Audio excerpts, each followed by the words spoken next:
De pé como nós estamos, vamos abrir a santa palavra de Deus no livro de Êxodo, segundo livro da Bíblia, Êxodo capítulo 17.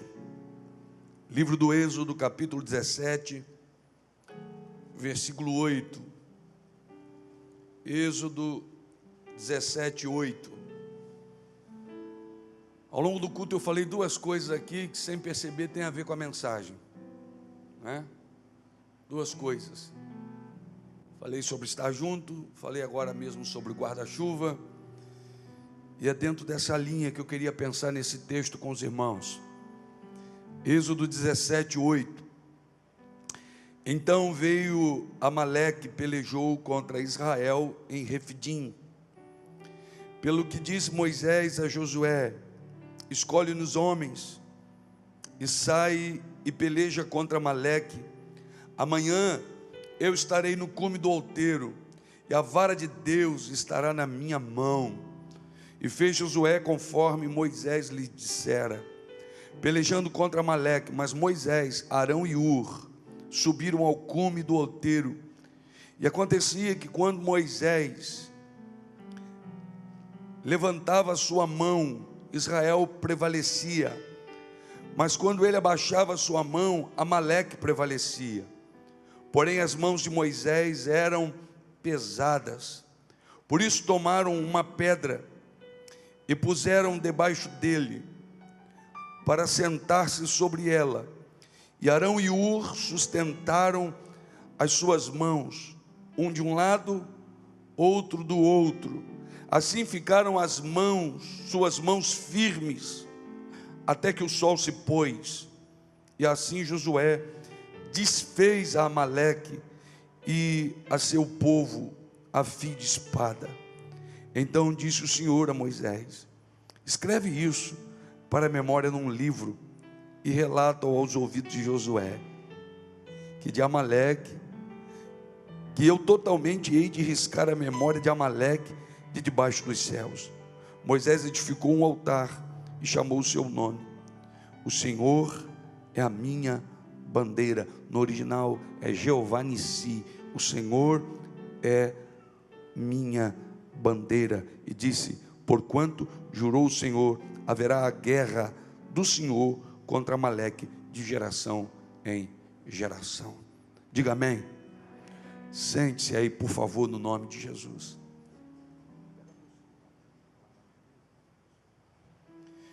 Irmãos, quando nós estudamos a história do povo de Deus, a gente vai encontrar um ciclo, que eu já disse aqui, quase que vicioso, quando o povo de Deus, por vezes, se afasta da presença, do temor, e aí vive uma guerra disciplinar. A guerra disciplinar tem um propósito de nos trazer de volta, de nos trazer para perto. Eu já vivi algumas, por teimosia, por falta de atenção, por incontinência. Vou me distanciando, ou pelo menos ia me distanciando do que Deus queria, e Deus devia pensar assim: eu preciso trazer Luiz de volta. E algumas vezes Deus vai usar pessoas, profetas, e a gente não vai ouvir. Vai ser preciso um grande peixe, vai ser preciso uma tempestade, vai ser preciso que você seja tirado do navio e jogado no mar, engolido pelo peixe, para conseguir entender que ninguém pode contender com a vontade de Deus. Ninguém pode contender com o desejo de Deus para a nossa vida, nem a gente, nem a gente. Mas a verdade é que o povo de Deus constantemente estava enfrentando batalhas, guerras, desafios, e não mudou, né? Não mudou. Eu já disse aqui que a gente gosta de olhar o texto bíblico no ponto de vista poético, e não podemos cometer esse erro. Quando a gente diz: o choro pode durar uma noite, mas a alegria vem ao amanhecer. O texto também pode se aplicar ao contrário. Ao amanhecer vem a alegria, mas à noite vem o choro. Porque depois da noite vem a manhã, e depois da manhã vem a tarde, e vem outra noite. De modo que a vida é assim, dia e noite, dia e noite, dia e noite. Então, se o choro pode durar uma noite e a alegria ao amanhecer, a gente precisa lembrar que depois da manhã também virá outra noite. Então, guerra é uma coisa que a gente tem que lidar até a volta de Jesus. E cada um tem a sua. E cada guerra tem um nome. Alguém já disse que não existe mal que dure para sempre, e nem coisa boa que se perpetue. As coisas vão mudando. É esse ciclo. E vou dizer mais, é esse mistério da vida que a torna interessante. O mistério de não saber o que me espera amanhã, de não saber o que junto com o sol que vai raiar, a história que eu vou viver amanhã, se é que a vou viver na segunda-feira. Mas a certeza que independente do que o dia vai trazer, eu tenho um Deus que não dorme, que não cochila, que não tosqueneja, que guarda a minha entrada, que guarda a minha saída dioturnamente, porque a Bíblia diz: o sol não te molestará de dia e nem a lua de noite. Não importa nem o que o dia, nem o que a noite vai trazer. Há um Deus no céu que cuida de você dioturnamente. Mas a verdade é que as batalhas vão vir, elas vão acontecer. Então isso era muito comum, de modo que aqui, especificamente aqui, uma nova batalha se anuncia. O povo já tinha vencido Jericó de forma triunfante, celebrado a vitória, em seguida amargado uma frustração, porque perdeu para Ai, problemas com comida, pão, água, e Deus supre, e alguns ficam para o final do exército. E diz a Bíblia que Amaleque se levanta, arma uma situação dentro da fragilidade do povo. Se você for estudar a história, você vai perceber isso. Ele age dentro da fragilidade para vir por trás, para aqueles que ficaram mais cansados. O diabo sempre vai investir nos pontos vulneráveis da nossa vida. E não vem aqui nessa manhã me dizer que você não tem um ponto vulnerável, porque todos nós temos. Então diz a Bíblia que quando isso acontece, Moisés tem pouco tempo para estabelecer uma estratégia militar. E não apenas uma estratégia militar, mas uma direção de Deus. E essa direção vem.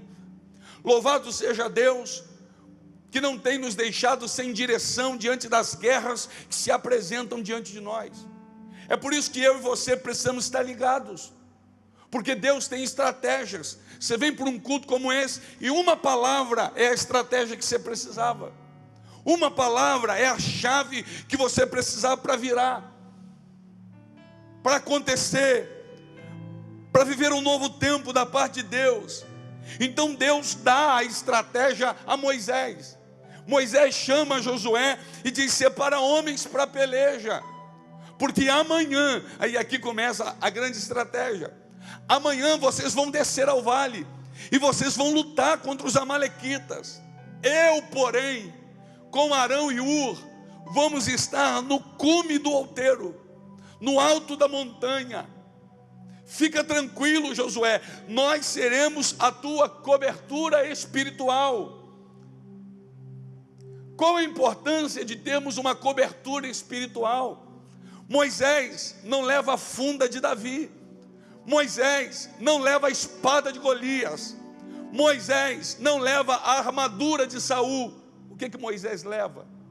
A vara de Deus, o cajado de Deus. O que era a vara de Deus?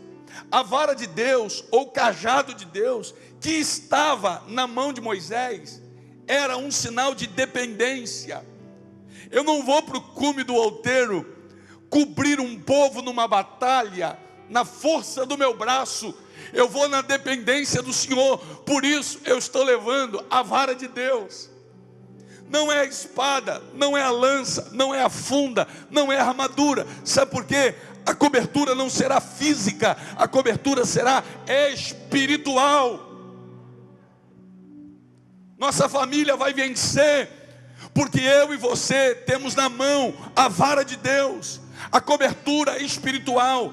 Nem sempre os nossos filhos tomam as melhores decisões na vida.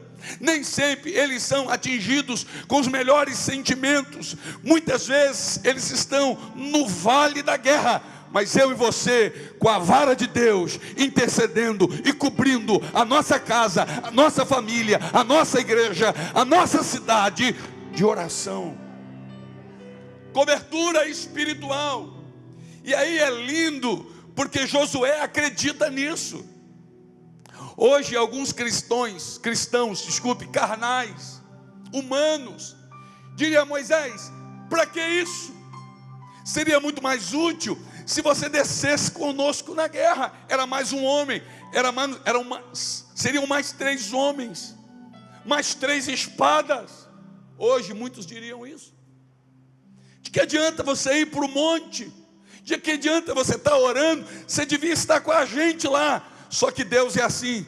Deus tem gente que Ele deu espada, e tem gente que Ele deu um cajado. Tem gente que Ele manda ir, e tem gente que Ele manda interceder. Tem gente que Ele envia, e tem gente que Ele usa para enviar. É isso, é essa diversidade que nos faz nos mover na unidade.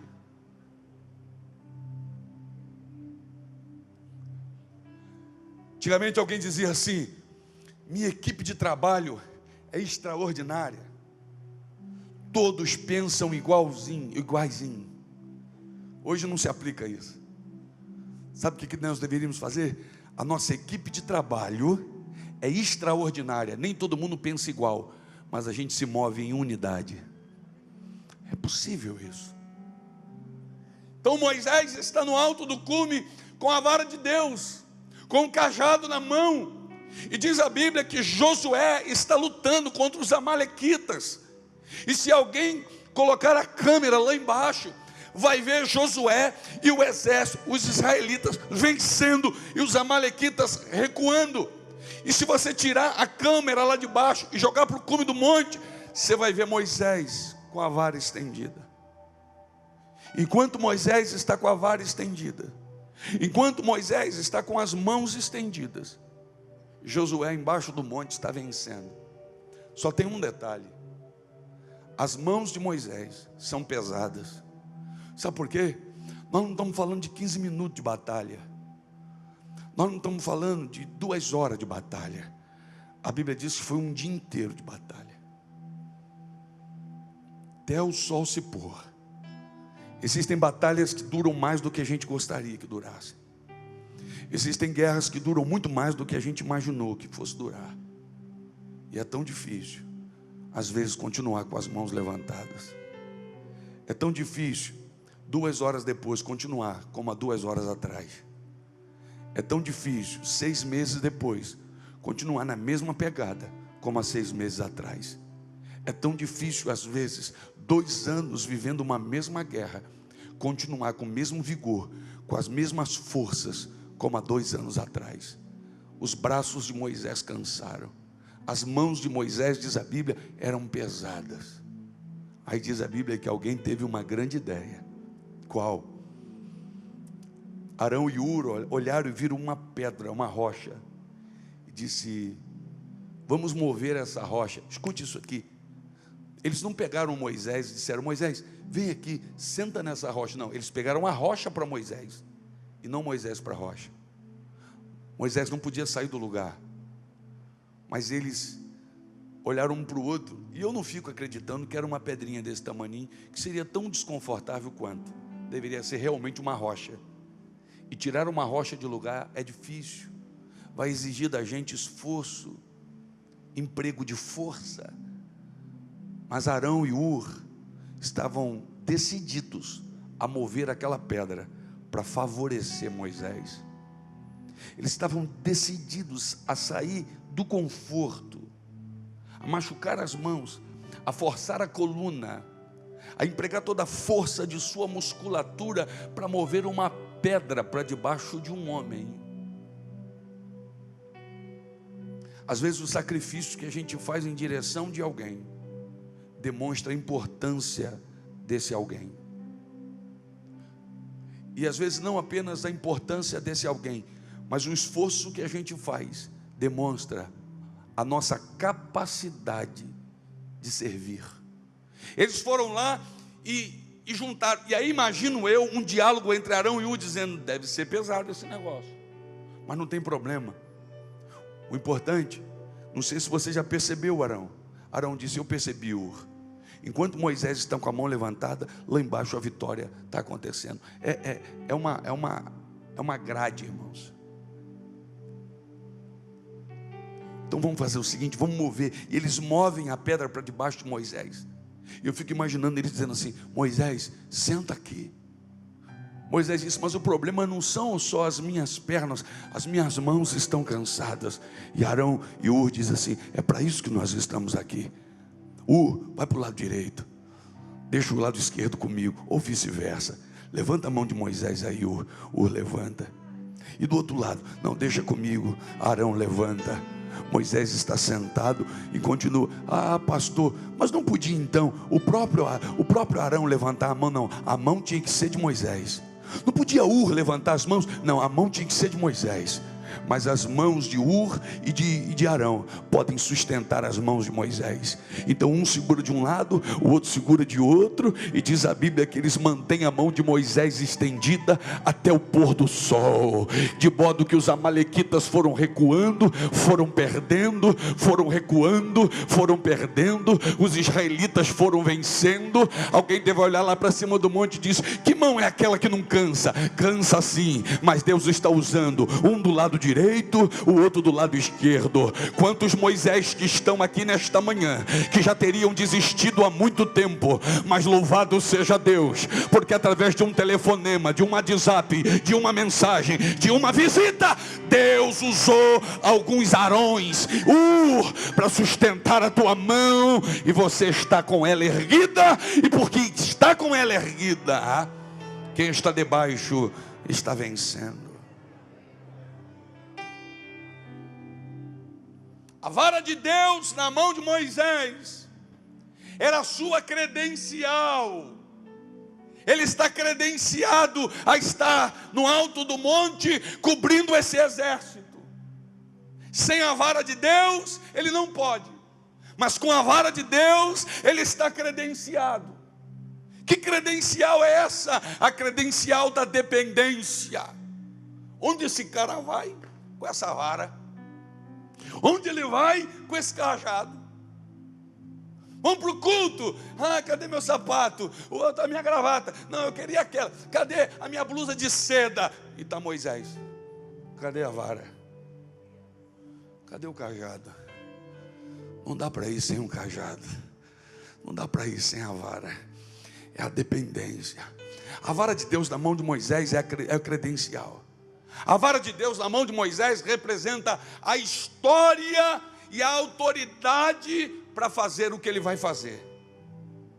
Não é qualquer um. Não é qualquer um. Tem que ter história. Tem que ter autoridade. Tem que ter credencial. Autoridade e história, mas credencial. Tem gente que tem autoridade, tem história, mas largou a dependência. E aí, você vai virar um museu de si mesmo, só com história. O que vai fazer você continuar vencendo não é a tua história. A tua história te habilita, mas o que vai fazer é a dependência que te fez construir uma história. Porque sem dependência você não teria história. E se tivesse história, não seria a história que é. Dependência é a vara de Deus. Agora deixa eu encurtar aqui, porque nós não temos muito tempo. E deixa eu pensar com os irmãos aqui, eu quero aplicar a mensagem. É muito lindo ser Moisés.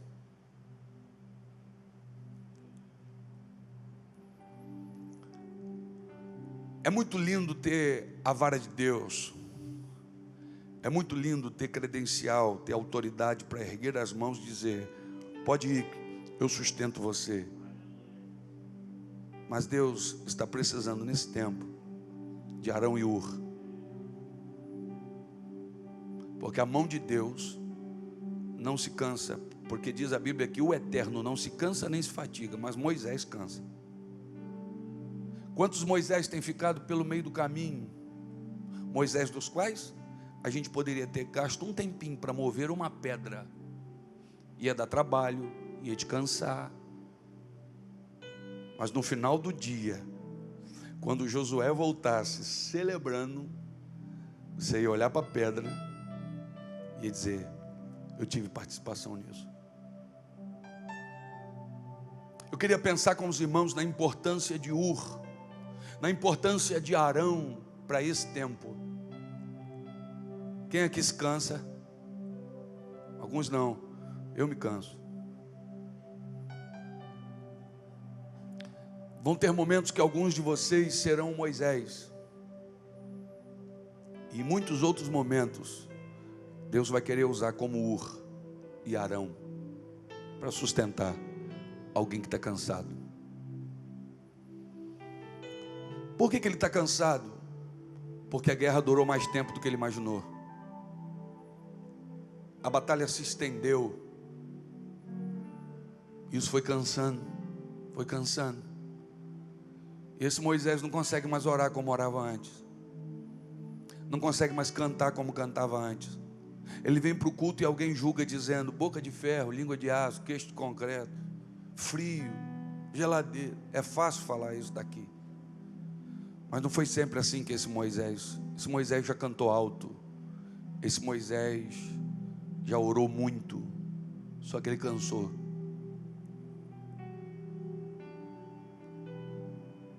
O problema é que às vezes essa luta contra a vaidade não nos permite tomar o lugar de Ur. A gente quer o de Moisés.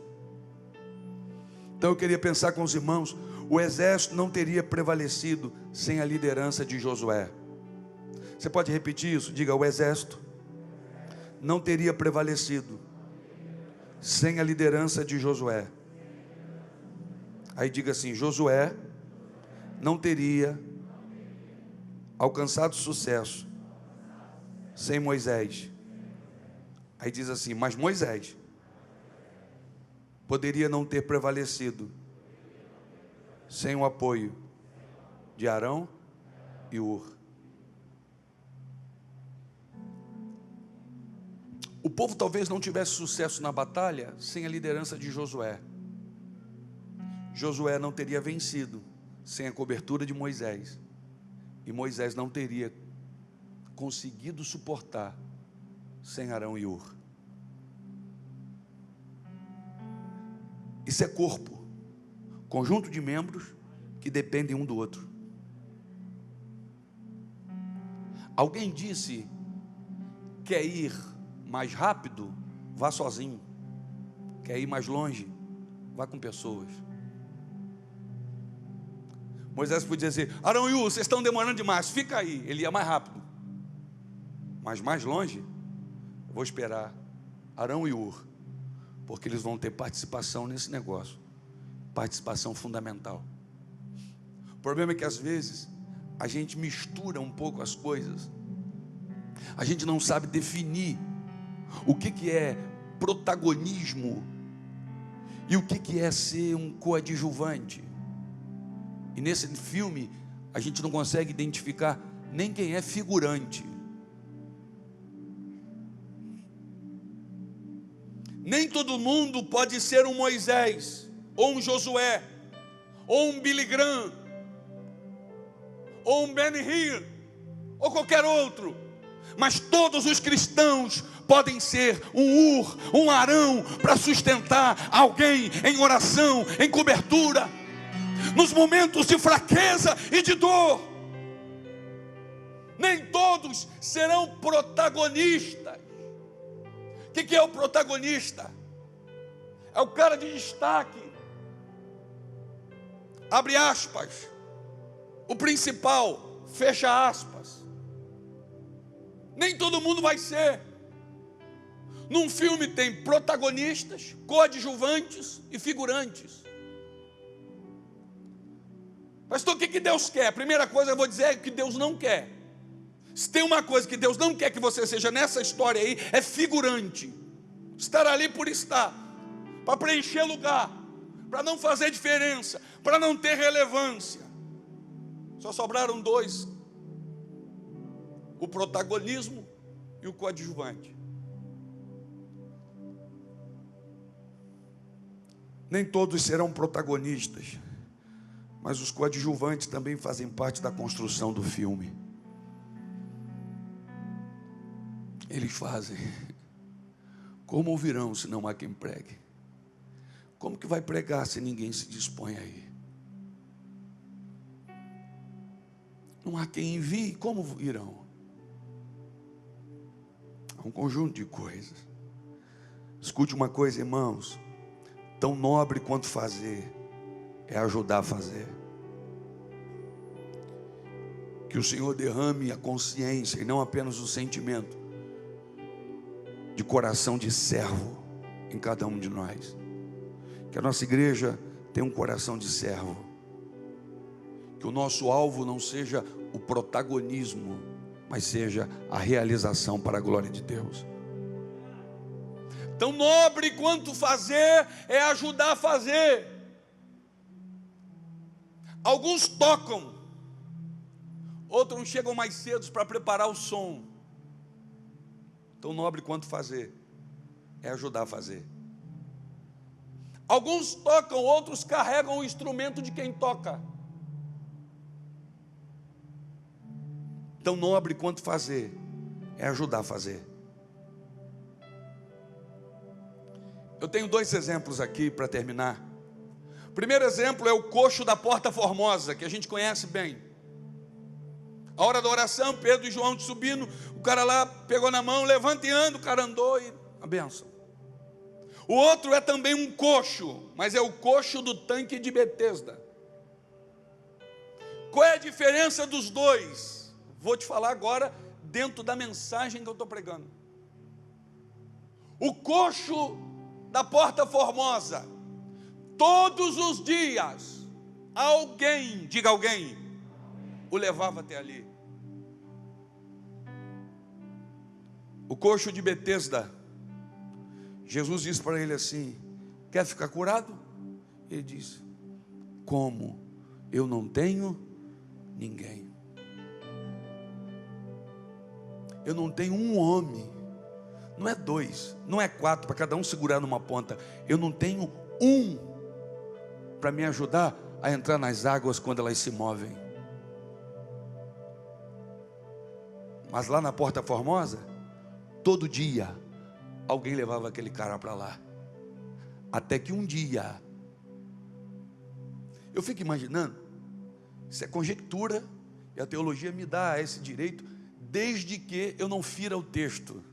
Então eu fico imaginando que esse coxo, escute bem, não se distraia, esse coxo é levado de manhã, e o cara pega ele e diz: vamos lá, mais um dia, e leva o cara de manhã, e põe lá.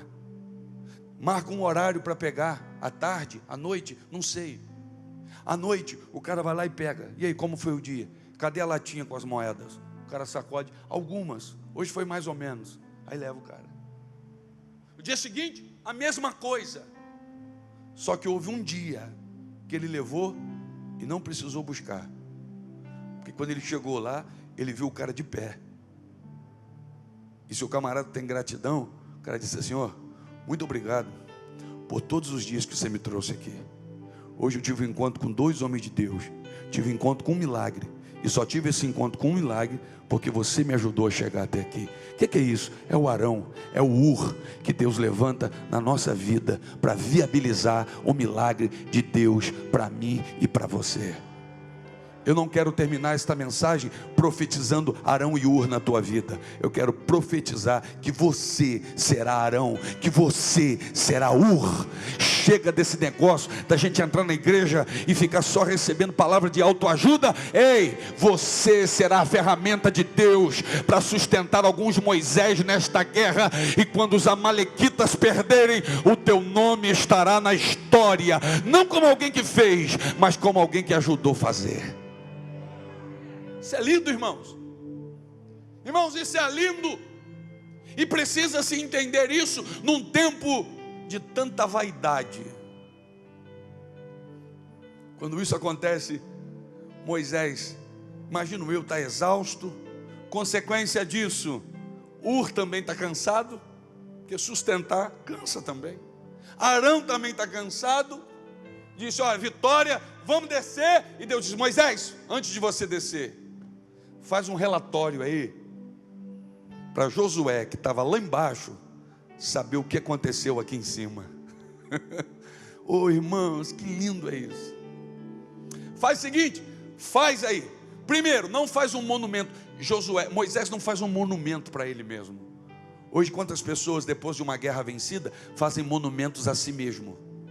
O YouTube está aí para isso, né? Efeitos especiais, música. Essa ferramenta que a gente usa aqui, que está sendo agora transmitida, esse culto, isso não é um monumento para quem prega, ou para quem canta, ou para esta igreja, não. Isso aqui é só uma ferramenta para que a voz de Deus chegue mais longe. É só uma ferramenta para que Deus seja adorado e exaltado além dessas quatro paredes. Eu não posso fazer disso um monumento a mim mesmo, não. Levanta um monumento ao Senhor da guerra. Ele pega a pedra, quem sabe escreveu nela Jeová Nissi. Sabe por quê, irmãos? Cada exército tinha sua bandeira, mas ele está dizendo Jeová Nissi. Nesse exército aqui, o Senhor é a minha bandeira. O Senhor é a minha bandeira. O Senhor é a minha bandeira. Jeová Nissi. O Senhor é a minha bandeira. Antigamente os judeus tinham o costume de orar com as mãos levantadas. Cansa. Por isso que Deus usa Ur. Por isso que Deus usa Arão.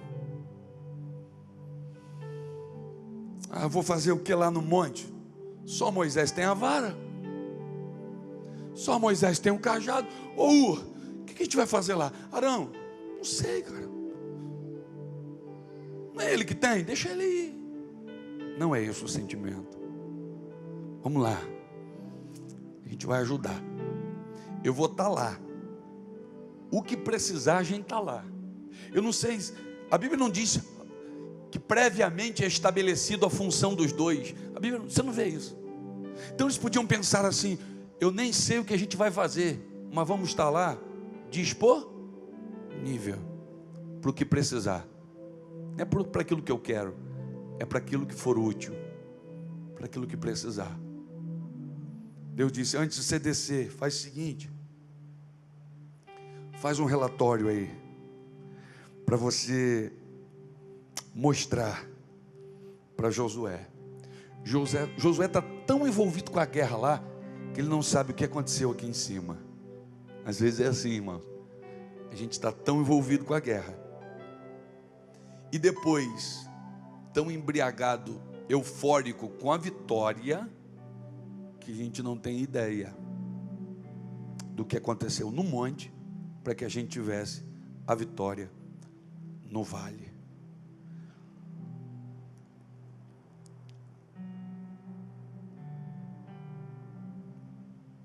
Escute bem,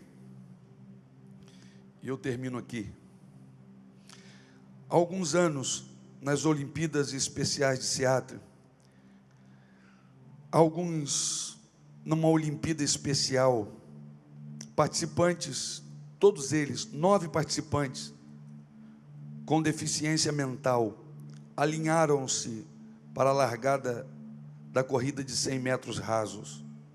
Ao sinal, todos partiram, não exatamente em disparada, mas com a vontade de dar o melhor de si, terminar a corrida e ganhar.